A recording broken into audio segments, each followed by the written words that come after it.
अभी हम लोग ने छठे अध्याय के 45वें श्लोक में पढ़ा कि भगवान ने योग भ्रष्ट का इस लोक और परलोक में पतन नहीं होता, ऐसा बताया है ना, कि जो जहां तक पहुंच चुका है वहीं से आगे बढ़ता है। योग का जिज्ञासु भी शब्द ब्रह्म का अतिक्रमण कर जाता है। शब्द ब्रह्म मतलब कि जो ब्रह्म के वाक्य हैं, जैसे वेद जो है उसमें जैसे बताया गया कि अगर आप ऐसा हवन करो, ऐसा यज्ञ करो तो आपको स्वर्ग की प्राप्ति होगी, ऐसे ऐसे कर्म करो, तो वो उससे भी दूर हो जाता है, उसको भी छोड़ के आगे बढ़ जाता है। हमें ये भी नहीं चाहिए, एकदम सब हो जाता है, हमें संसार से कुछ चाहिए। ऐसा सोचने मात्र से कि हम योग की तरफ बढ़ रहे हैं तो उसका भी कल्याण हो जाता है। तो इस योग भ्रष्ट की क्या बात है, वो तो योग कर चुका है, वो तो उससे आगे है ना। उसने तो खाली प्लान करना शुरू किया, प्रारंभ किया कि मैं ऐसा करना चाहता हूँ। तो ये जो भगवान ने महिमा कही है, यह महिमा भ्रष्ट होने की नहीं है कि भ्रष्ट हो गया इसलिए आगे बढ़ गया, प्रत्युत योग की है कि योग में उतना वो अचीवमेंट किया, उसने इतना प्राप्त किया कि वो उससे कभी गिरेगा नहीं, उससे हमेशा आगे ही बढ़ेगा। अब आगे के श्लोक में जो 46वें श्लोक हम लोग पढ़ने जा रहे हैं, इसमें अब योग की महिमा के बारे में भगवान बता रहे हैं। तपस्वीभ्योऽधिको योगी ज्ञानिभ्योऽपि मतोऽधिकः कर्मिभ्यश्चाधिको योगी तस्माद्योगी भवार्जुन। तपस्वीभ्योऽधिको योगी, रिद्धि सिद्धि आदि को पाने के लिए जो भूख प्यास सर्दी आदि गर्मी इन सब का कष्ट सहते हैं, है ना, कि हमें रिद्धि सिद्धि प्राप्त करनी है, हमें ये तो प्राप्त करनी है, सिद्धियां जो प्राप्त करते हैं उनको क्या कहते हैं, हम तपस्वी कहते हैं।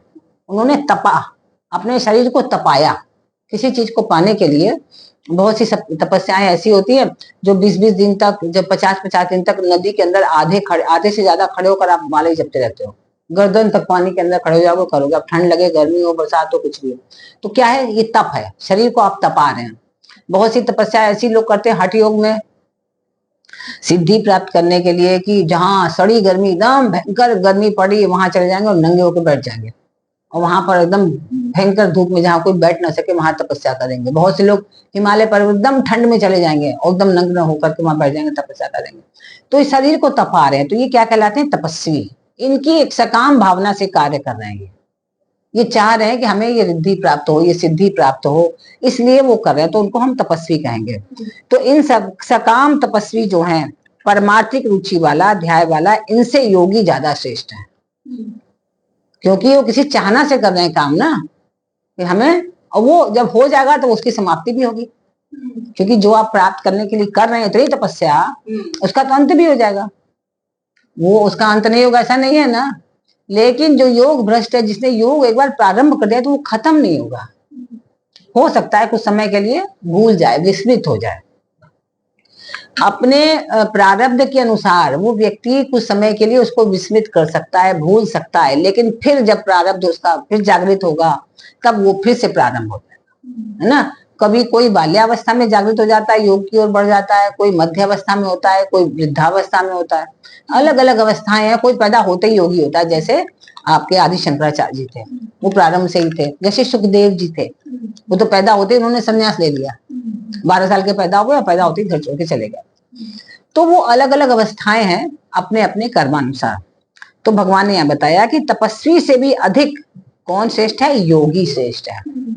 ज्ञानी व्योपी मतोधिक, और जो शास्त्रों को जानने वाले हैं, जो विभिन्न शास्त्र पढ़ते हैं, बहुत अध्ययन करते हैं, अलग अलग विषयों के शास्त्रों को पढ़ते हैं, और जो पढ़े लिखे विद्वान वो है, उनको, जिनको हम कहते हैं ज्ञानी, है ना, ज्ञानी कहते हैं।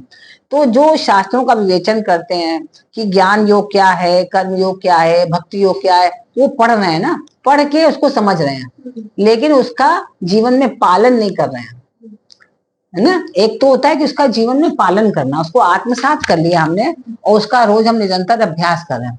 एक होता है केवल हमने किताब से ज्ञान प्राप्त किया, हम ज्ञानी कहलाएंगे लेकिन योगी नहीं कहलाएंगे, है ना, क्योंकि उस विषय का ज्ञान तो है लेकिन अनुकरण नहीं कर रहे हैं, उसको हम आत्मसात नहीं कर पाए हैं, उस ओर हम चल नहीं रहे, लेकिन जानते हैं कि उधर से जाएंगे, उधर से जाएंगे, रास्ता हमको पता है, लेकिन हम कभी जाते नहीं उधर से, ऐसा। तो ये क्या है, ज्ञान योग क्या है, कर्म योग क्या है, भक्ति योग क्या है, लय योग क्या है, आदि आदि बहुत सारी बातें जानते हैं और कहते भी रहते हैं, और लेकिन उनका उद्देश्य क्या है, उनका उद्देश्य केवल भोगों को प्राप्त करना है और सांसारिक ऐश्वर्य को प्राप्त करना है। उनका उद्देश्य ईश्वर को प्राप्त करना नहीं है, उनका उद्देश्य उस योग को प्राप्त करना नहीं है, उनका उद्देश्य उस समता को प्राप्त करना नहीं है। जो अभी गीता में कहा गया, क्या कहा गया, समत्वम योग उच्यते, उसको नहीं प्राप्त करना है। उनको क्या है, इसके ज्ञान के माध्यम से भोग और ऐश्वर्य को प्राप्त करना है। तो ऐसे शब्द ज्ञानियों से भी योगी जो है क्या होते हैं, श्रेष्ठ होते हैं। योगी उनसे भी श्रेष्ठ हैं। कर्मी भ्यश्चाधिको योगी। अब तीसरे पंक्ति में क्या बता रहे हैं कि इस लोक में राज्य मिल जाए, हमें धन संपत्ति मिल जाए, हमें सुख आराम मिल जाए, भोग आदि मिल जाए, और मरने के बाद परलोक में ऊंचे ऊंचे लोगों की प्राप्ति भी हो जाए। ऐसी भी इच्छा होती है ना लोगों की, हमें यहाँ तो सब प्राप्त हो ही, जब भी सब कुछ प्राप्त हो गया तो हमारे लिए तो अप्राप्त है नहीं कुछ। तो जैसे बता रहे थे किसी विदेश के राजा की क्या स्थिति थी कि उसके पास अपार संपत्ति थी, तो उसको ही लगने लगा कि मैं मर जाऊंगा तो इससे मेरी संपत्ति का क्या होगा, सब चली जाएगी, मेरी रानियां चली जाएंगी, मेरे इतना करोड़ों की संपत्ति, अरबों के संख्यों में चली जाएगी, इतना सोना सब कुछ है मेरे पास, तो क्या होगा। तो उसने अपने मंत्री को बुलाया, कहा कि जब मैं मरूं तो मेरी सारी रानियों को मेरे संग दफनाना और मेरी जितनी संपत्ति है वो सब मेरे संग दबा देना। अब सब रानी भी घबरा कि हम तो मरेंगे नहीं, तो इसके संग जबरदस्ती दबना पड़ेगा। तो बाद में उन लोग ने जब मर गए तो हालांकि उनके संग सोना होना तो चांदी सब चीज गोल्ड वैसे सब चीजें दबा देगी, लेकिन रानियां को नहीं दबाएगी। जब मरी गए तो कौन पूछ रहा है। तो आप सोचो उनकी चाहत क्या थी कि मैं मर के जब जाऊंगा तो यहाँ से अपने संग सारी रानियों को जिनको प्यार करता हूँ वो और सारी संपत्ति सबको अपने साथ लेके जाऊंगा। जबकि उनको ये ज्ञान नहीं था कि ये जो सांसारिक चीजें हैं जिसको आप अपना समझ रहे हैं वो तो यहीं रह जाएगी, कुछ नहीं जाएगी आपके साथ। अगर उतना ही वो दान किया होता उन्होंने तो शायद वो उनको बाद में मिल जाता, लेकिन ऐसे नहीं मिलने वाला है। तो ऐसे क्या होता है कि लोग सोचते हैं अभी तो प्राप्त कर ही रहे हैं, मरने के बाद भी बड़े ऊंचे ऊंचे हमें अप्सराएं मिल जाएं, या मरने के बाद भी बड़े बड़े घर मिल जाएं, अच्छे ऊंचे लोगों की प्राप्ति हो जाए, हमें उन लोगों का सुख मिले।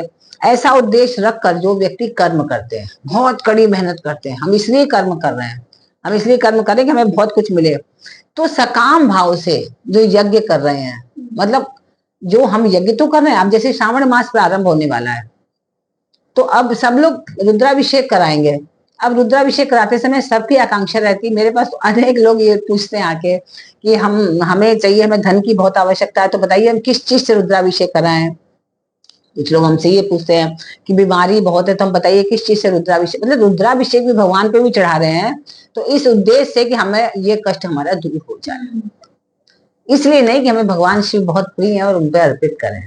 ये भाव नहीं, भाव सबका ये है कि जो हम ये अर्पित करें तो ये हमारी समस्या का समाधान हमको प्राप्त हो। तो भक्ति क्या हुई, ये तो हिसाब किताब हुआ, हिसाब किताब हुआ ना भाई। फिर हमें तो बात के बताना पड़ता है क्योंकि हाँ रिटर्न गिफ्ट की उम्मीद कर रहे हैं। बिल्कुल, रिटर्न तो चाहिए, गिफ्ट हो ना हो हमें तो रिटर्न तो चाहिए ही, एनी हाउ।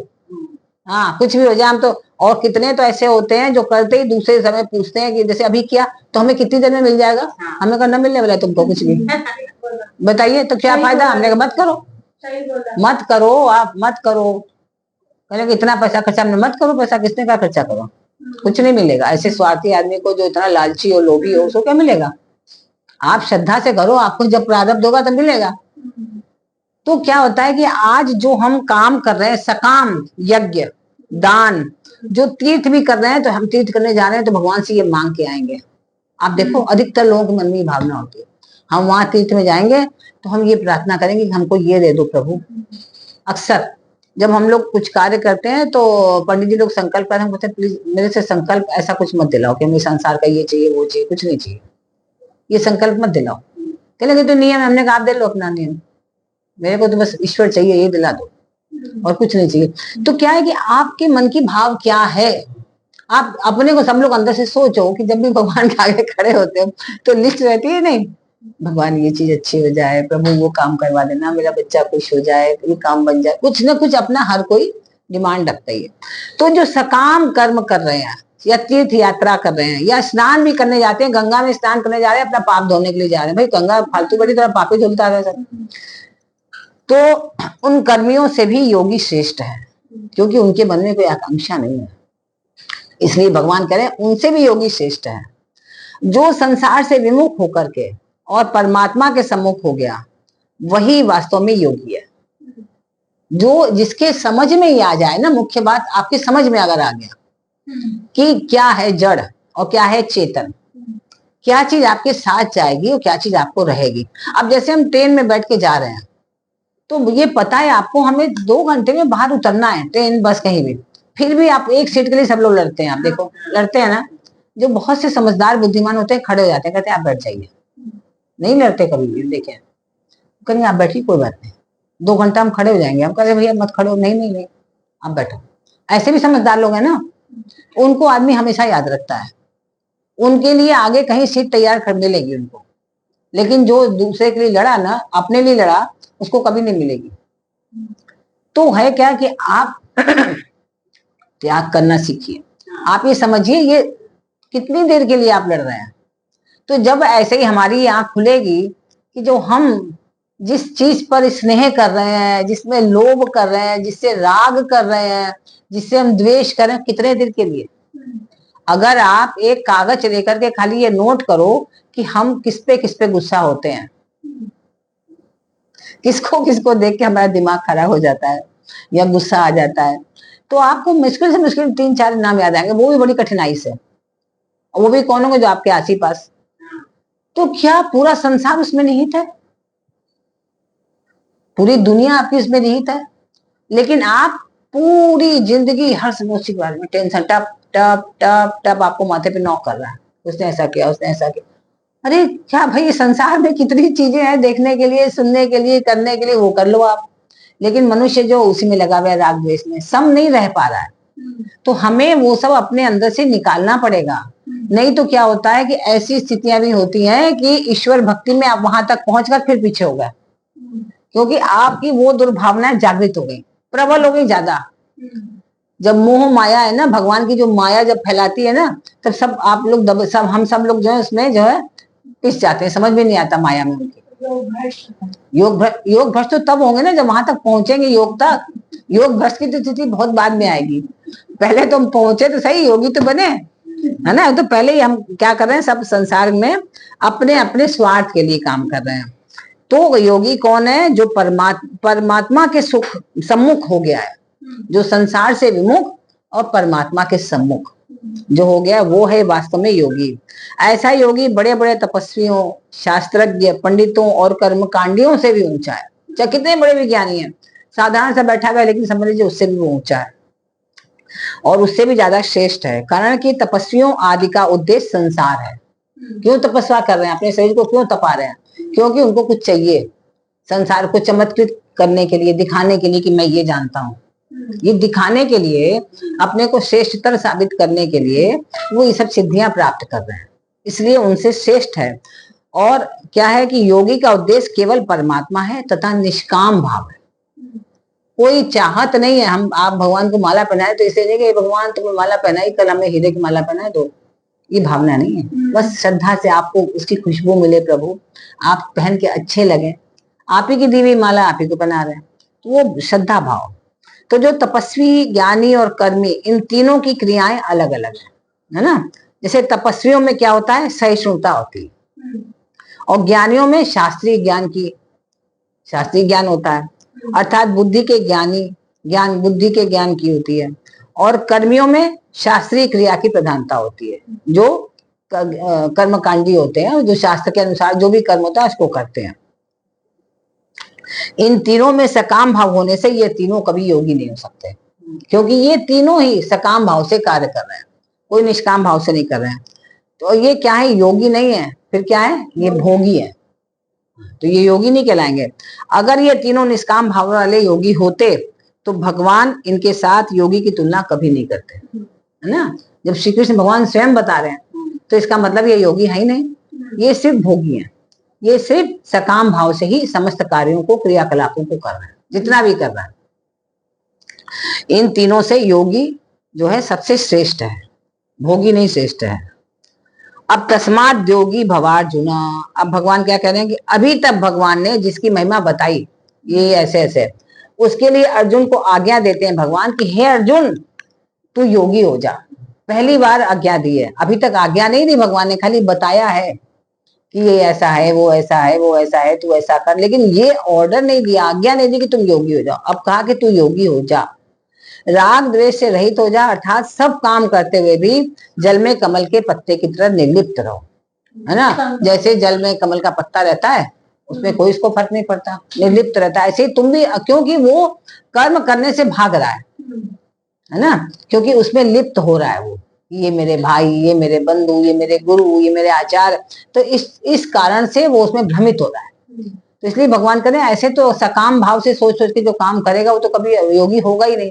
और तू योगी बन जा, योगी के समान निष्काम भाव से काम कर, कि इसका रिजल्ट क्या होगा, तुम्हें क्या करना है, जो तुम्हारे सम्मुख कार्य उपस्थित हुआ निष्काम भाव से अपना कार्य करो, योगी बनो, तुम श्रेष्ठ योगी बनो।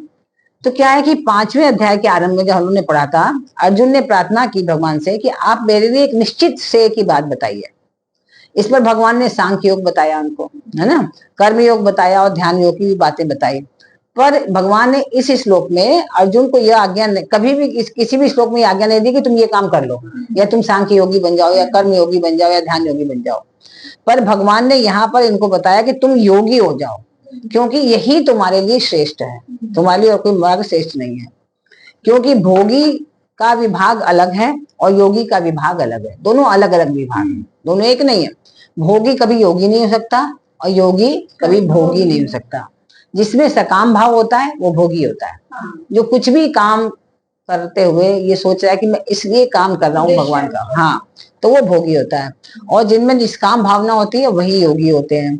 इसलिए सकाम भाव वाले तपस्वी, ज्ञानी, कर्मी, ये सब जो है भोगी होते हैं, और निष्काम भाव वाले योगी इनमें से श्रेष्ठ होते हैं।